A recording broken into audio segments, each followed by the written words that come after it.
pessoal! Tô aqui hoje para resolver um exercício de genética, pegando um exemplo do vídeo anterior sobre os tipos de herança em genética, e a gente vai falar um pouquinho sobre a acondroplasia, que é um tipo de nanismo que ocorre no ser humano e é condicionado por um alelo dominante, portanto, uma herança autossômica dominante. A acondroplasia é um tipo de nanismo onde nós vamos ter um gene denominado FGFR3 alterado. Então, a mutação nesse gene aqui leva ao aparecimento da acondroplasia. Esse gene ele é responsável por codificar o receptor 3 do fator de crescimento do fibroblasto. Quando esse gene está ativo, o que acontece? Ocorre a inibição inadequada da proliferação de condrócitos na placa de crescimento. E isso gera o encurtamento dos ossos longos. Uma das principais características dessa acondroplasia é o crescimento anormal dos ossos, fazendo com que esses sejam mais curtos. Além disso, quando o alelo dominante, quando o alelo desão, ele está em homozigose, ele é letal, ou seja, ele causa a morte do indivíduo. Então, indivíduos que têm no seu genótipo 2 alelos mutantes, desão, isso é incompatível com a vida. O indivíduo ele morre antes mesmo do nascimento. Sendo assim, os indivíduos acondroplásicos eles têm o genótipo desão-desinho, eles são heterozigotos. Os indivíduos normais são homozigotos recessivos e os indivíduos que são homozigotos dominante desão, eles não existem, eles morrem antes mesmo do nascimento. Isso significa que a frequência do alelo desão é baixa na população humana. Por quê? Porque você não tem muitos indivíduos que apresentam esse fenótipo. Pais normais, um casal normal, de estatura normal, sem esse problema, pode gerar uma criança acondroplásica somente se ocorrer uma mutação nova no gene. Então a criança, ela é normal, mas ocorre uma mutação nova nesse gene que ela apresenta, aí ela começa a apresentar acondroplasia. Eu vou colocar o enunciado do exercício aqui para a gente poder analisar. Então a acondroplasia é a causa mais comum de nanismo em humanos. É um distúrbio causado por mutações específicas no gene do receptor 3 do fator de crescimento do fibroblasto, o gene FGFR3.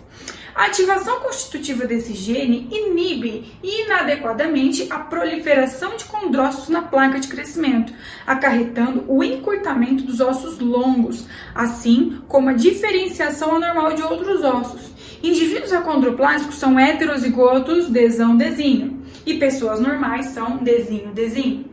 O alelo desão em homozigose leva à morte ainda no período embrionário. No mundo, a frequência do alelo desão é baixa em relação ao alelo desinho. Pais normais podem gerar uma criança acondroplásica por mutação nova. Sobre isso, é correto afirmar que, vamos lá analisar a letra A. A frequência do alelo desinho é maior que a do alelo desão na população mundial, pois a ação da seleção natural sobre o alelo FGFR3 mutado não é suficiente para suplantar o surgimento de mutações recorrentes no mesmo sítio, nas populações humanas. Essa explicação está errada. Por quê?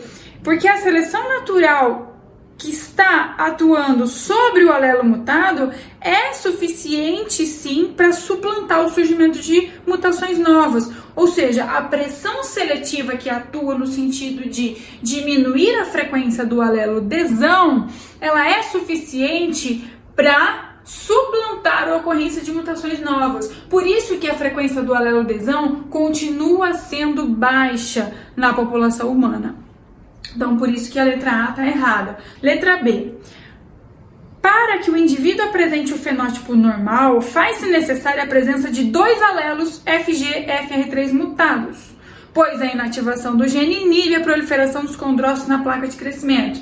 Por que a letra B está errada? Porque quando o indivíduo ele tem 2 alelos FGFR3 mutados, ele é um indivíduo desão-desão. Quando ele é desão-desão, ele não é normal. Ele tem acondroplasia, na verdade ele teria acondroplasia, só que ele morre antes do nascimento. Então o desão-desão ele não é normal, ele é afetado. Por isso que a letra B está incorreta. Letra C. Em relacionamentos nos quais um dos genitores é afetado por acondroplasia, o risco de recorrência em cada criança é de 25%, pois a acondroplasia é um distúrbio autossômico dominante, visto haver mais homens acondroplásicos que mulheres. Então vamos fazer o cruzamento aqui para ver se isso aqui está correto. Então eu tenho um indivíduo que é acondroplásico e um indivíduo normal. Um dos genitores é afetado por acondroplasia. Aí eu vou montar a minha tabela aqui com os gametas produzidos por cada um desses indivíduos. Aqui eu vou colocar os gametas produzidos por esse heterozigoto e aqui eu vou colocar os gametas produzidos por esse indivíduo homozigoto recessivo. E vou fazer o meu cruzamento. Então, caso onde um dos genitores é afetado pela acondroplasia, qual é a probabilidade, qual é a chance de nascer uma criança acondroplásica?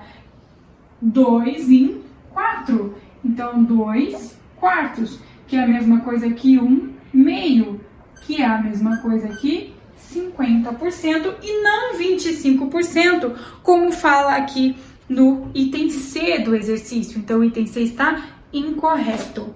Vamos analisar o item D. Em relacionamento nos quais ambos os genitores apresentam estrutura normal. Então, eu vou fazer aqui o meu cruzamento.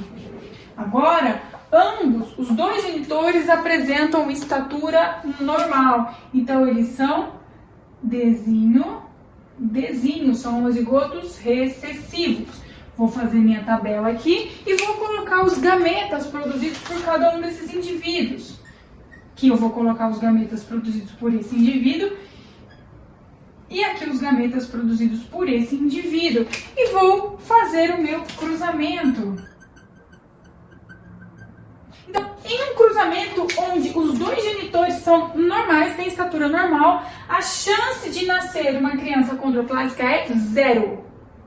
Porque 100% dos descendentes são normais. Quando que ocorre o nascimento de uma criança acondroplásica entre dois pais de estatura normal? Quando surge uma mutação nova. Então, em relacionamentos nos quais ambos os genitores apresentam estatura normal, a probabilidade de nascer uma criança de estatura normal é de 50%, pois a acondroplasia é um distúrbio autossômico recessivo. Primeiro, não é 50%. A chance de nascer uma criança normal é 100% e o distúrbio não é autossômico recessivo, e sim autossômico dominante. Vamos analisar agora o item E. Em relacionamentos em que ambos os genitores são afetados por acondroplasia, eu vou apagar aqui para fazer o cruzamento que está sendo descrito no item E.